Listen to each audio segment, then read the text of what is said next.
মুসলিম শরীফের হাদিস। মুমিন ব্যক্তি যদি কখনো হতাশাগ্রস্ত হয় তাকে বলবেন ধৈর্য ধারণ করতে। ক্বালা রাসূলুল্লাহ সাল্লাল্লাহু আলাইহি ওয়াসাল্লাম, আল্লাহ নবী বলেন, আজাবান লিআমরিল মুমিন, মুমিনের জীবনটা বড় আশ্চর্য। ইন্না আমরাহু কুল্লাহু খায়র, মুমিনের পুরা জীবনটা কল্যাণ আর কল্যাণ।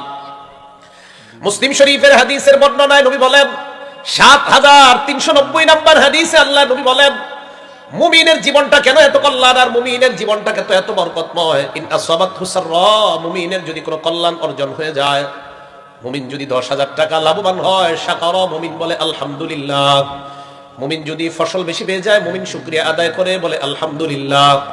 ওয়া ইন আসাবাতহু দাররা, মুমিন যদি কোনো বিপদের মধ্যে পড়ে তখন মুমিন ধৈর্য ধারণ করে। তাহলে মুমিন যদি নিয়ামত পেয়ে যায়, মুমিন শুকরিয়া আদায় করে, এটাও তার জন্য কল্যাণ।